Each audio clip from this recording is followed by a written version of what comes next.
Jambo, DirtFish friends, Habari Gani. What a week we have had here at the Safari Rally Kenya. The most anticipated rally there has been perhaps in decades, delivered in spades. We saw drama aplenty, we saw suspension damage, we saw accidents, we saw cars stuck in the fish.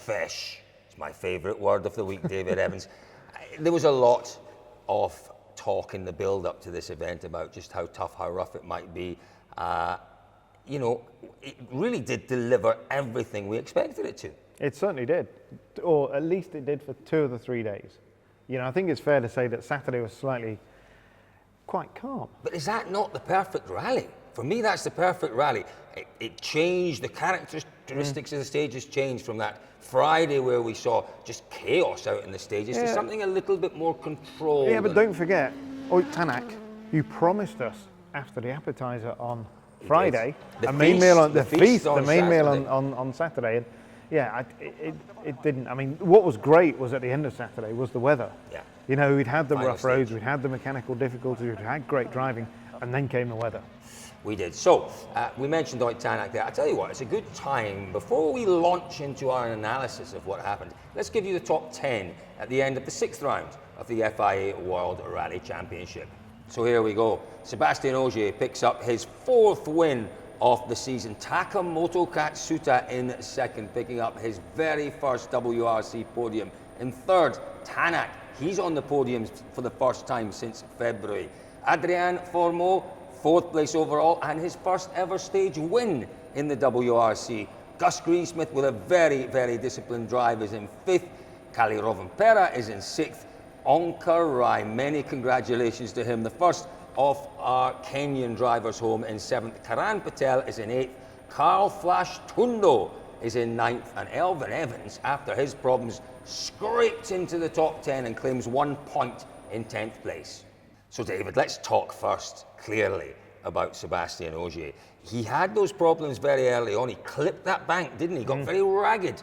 And I think it was only the 2nd stage of the Friday. It was the 3rd stage of the rally. And at that point, we thought, oof, this could be trouble for Ogier. But he proved just how good he is at managing rallies. Yeah, there was the issue, wasn't there? He hit the bank, but then it was actually in the next stage that he lost the time, wasn't it? When the left rear of the car? Well, it was the left rear damper that broke, wasn't it? Yeah, exactly. So he struggled through. But, you know, we were sat through there watching with Malcolm Wilson and Rich Mill. And immediately, as soon as everybody was talking about this issue, oh, will he be able to fix it? And Malcolm just calmly said, he'll fix it, he'll get through, and he'll probably still win. And absolutely right. And that was the measure of the man, because with that sort of problem, you have to be really careful to get through that final stage and then to get back to service. It would have been very easy for him to overpush and to do some terminal damage to the rear of that car. Didn't happen. Yes, he lost the time, but he didn't lose the rally. But you know, you look at, remember, you immediately got to go back to Turkey. Was it Turkey in 17 when he had that terrible problem and he fixed it? He spent hours fixing it with the ratchet straps and all of that. Yeah. And I think, if memory serves, he was quickest on the following stage. He was. You know, he is a driver who, and this is one of the things that's really difficult with this, is to manage the mechanical side of things, then jump in the car and then calm. You know, and then get your race face back on and just get back on with it. And it's only experience that can do that for you. You know, so many times we've seen drivers put a tremendous fix in, get the car back on its wheels, only to go off on a 3rd corner because they're still thinking about what they've just done.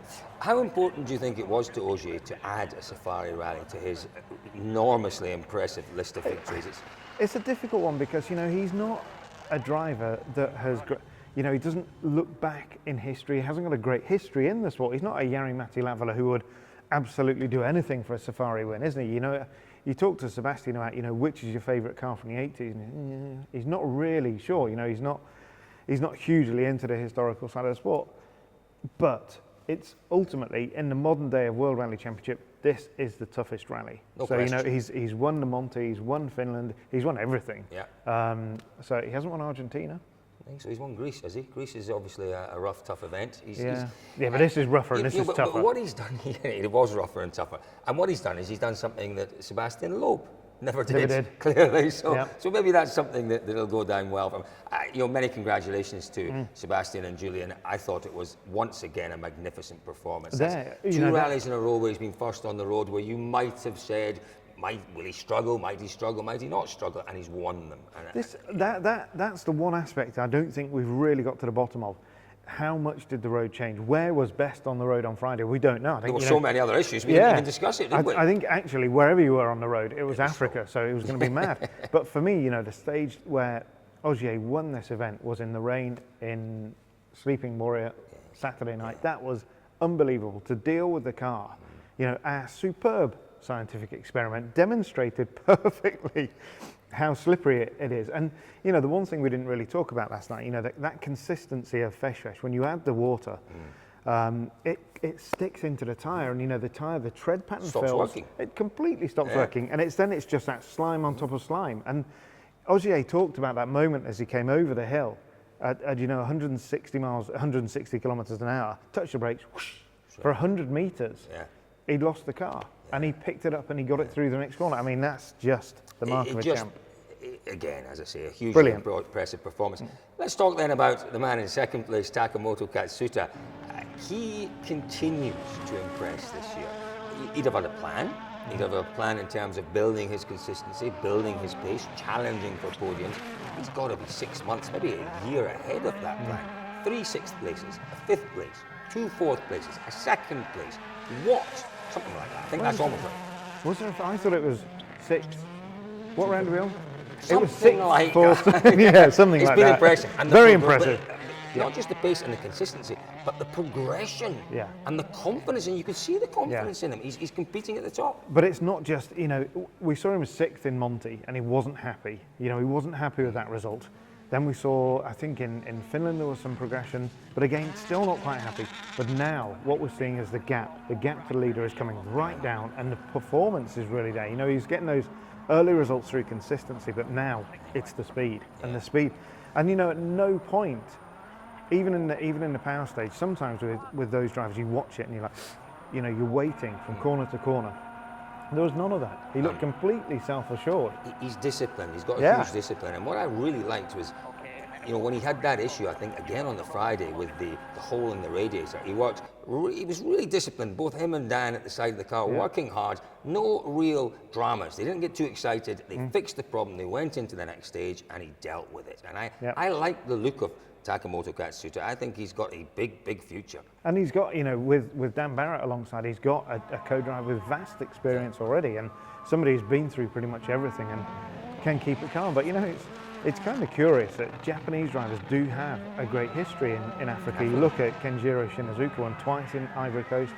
Yoshio Fujimoto won for Toyota in here, not Kenya. In here, but in Kenya in 95 in a non-championship year. He's carrying on a great tradition. He is wonderful stuff. What about Kalle Rovanperä then in Toyota? Rovanperä, at the end of the last event in Sardinia, Jari Matti said, "Don't worry about it. You've had 3 bad events in a row. I've often had 5. This is now 4 bad events in a row.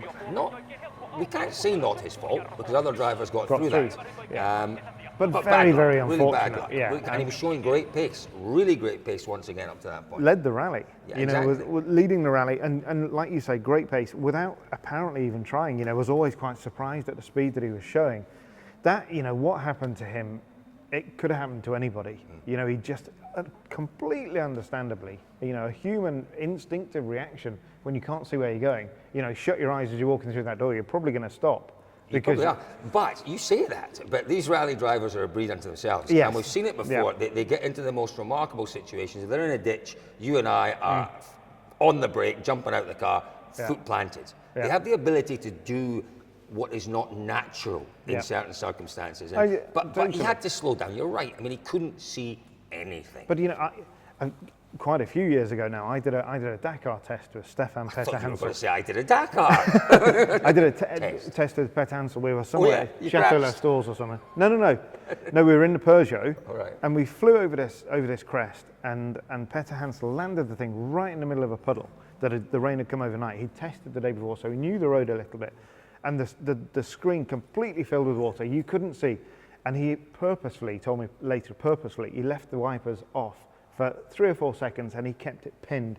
And honestly, I was having absolute kitten sitting in the seat because he was kind of frustrated. Which switch is it? But you know, it's that, you're dead right. You know, they have that ability just to calmly keep it pinned. But so I think Calais was unlucky. And he'll bounce back. He will. Estonia, he will. Estonia, he will. 12 months ago, he went to Estonia almost as a favourite, didn't he? So he did. Does he this time? Possibly, but the man who makes up our quartet of Toyota drivers, Alvin Evans, he will be looking for a good result in Estonia because again, it didn't go his way. A bit unlucky, maybe. I don't know. I mean, what do you think? It's difficult, wasn't it? What do you think of Evans' I thought maybe on Friday night when I went to bed, I thought, have we been a bit harsh on Alvin? You know, every driver is going to have a nibble and try and open the corner. He was unfortunate, you know, to find that he was second on the road. I don't know. I would be a little more. I'd put that absolutely down to driver error. I think he was just being a little bit greedy. I think it was one of those things that, you know, with a bit more African experience, you won't do. He won't do it next year. If he can't see underneath the bush, he won't be going into the bush. Yeah. You know. Not Toyota. We've done Toyota. We'll move on to Hyundai. The first of the Hyundais was clearly Ott Tanak. A slightly out of sorts Ott Tanak all weekend. A very disgruntled Ott Tanak. Hyundai again, multiple suspension failures. That's the only way we can describe it. What's going on, David? I don't know. You know, there was, when we saw Sordo on Friday have that issue, clearly something at the rear of the car, you thought, bang, here we go again. You know, but let's just stop there.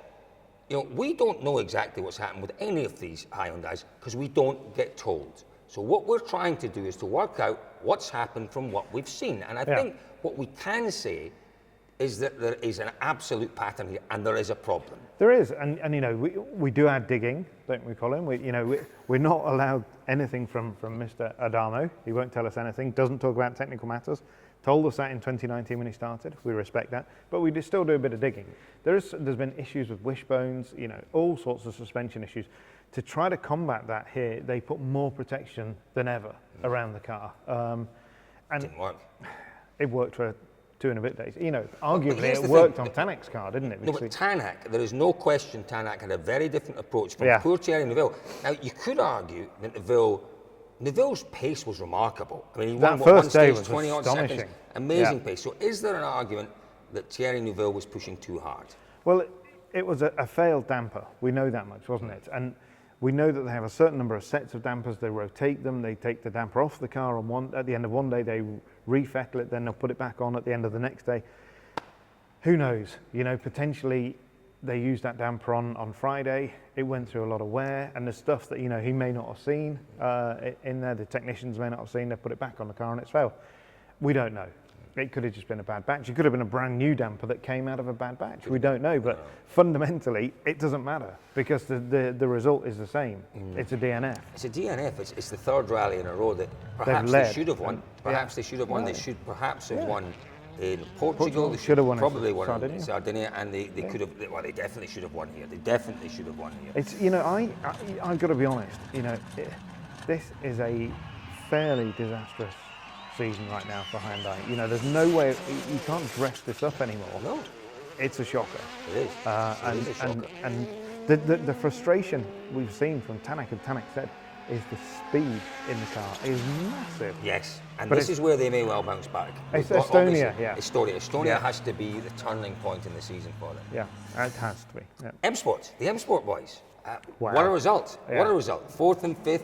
Yeah. Their first stage win of the season. Yeah. Adrien Fourmeau looking more assured, more confident, more capable. Yeah. Each time we see him in that car, and let's not forget this is only the 3rd time we've seen him in it. And Gus Greensmith also maturing into a very, very fine driver. Maturing and showing real speed, you know, genuine speed. Speed and intelligence and discipline. Everything everything that I said at the top of the show about Ogier getting through that corner, exactly the same. Greensmith had exactly the same, and for him to deal with that definitely shows a real step. But Adrien, brilliant. And you know what was really nice was, as both of the boys came across the line, we were in the boardroom watching with Malcolm and Rich and everybody.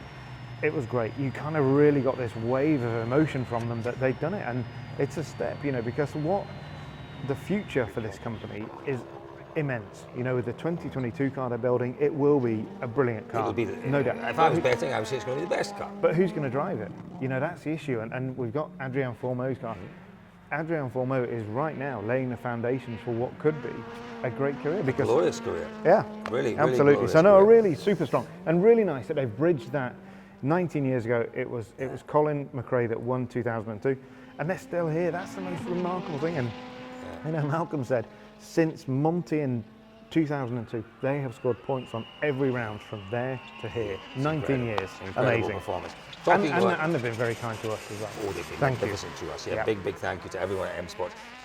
You know, we have to finish off this review by talking about the Kenyans and the local drivers, because you know, you look at 6th place.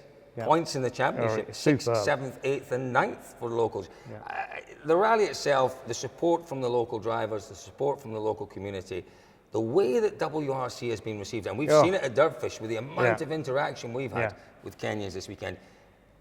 For me, the event has fully justified its place in the calendar, and I cannot wait for next year. No, you know, as much as it is a real privilege, an absolute privilege to walk through the front door at Dovenby very early most mornings, you know, it's been painful not being in Kenya. Genuinely painful to watch, and you know, to see George's brilliant stuff, Jeff Mays' great stuff as well. Big thanks to Jeff and George. Absolutely, but for us not to be there, you know, it really hurt, because I was fortunate enough to be there at the last one in 02, and it is just the most incredible place. And you know, to see Amina Mohammed at the end of the power stage there. It was wonderful, wasn't it? It was amazing, super emotional and great. Well done to everybody. Absolutely, and I have to say a massive, massive thank you, first of all, to everyone here at MSport for hosting us. You've already said that, David, but I'll reiterate that. All of us at DirtFish have felt incredibly welcome here this week, and you've given us some unbelievable access. You know, we've seen all around the new facilities, we've seen all around the factory, we've seen things. Haven't seen the new car though, have we? Well, we haven't seen the new car. Malcolm's gone He's now. gone. Should we have a look now? So a big thank you to MSport, but more than that, I think the biggest thank yous for the weekend have to go to our hosts of the 6th round of the championship, the Kenyan rallying people, the Kenyan rallying family, the Kenyan rallying community, and Kenyans as a whole. You have introduced really something very different. You put a huge smile on everyone's faces this weekend. So I would like to wrap up by saying Asante Sana, Asante Mingi to all our friends, or Mingi Sana, which is my little bit of Swahili for you. It has been a great weekend. We'll see you all in, David and I are arguing about this, 2.5 weeks in Estonia. Are we going to do a quick rendition of Toto, Africa? No. Well, we should say thanks to. Look, Gary, stop shaking your head. He's shaking his head. Folks, from us all here at MSport, Asante. What he said.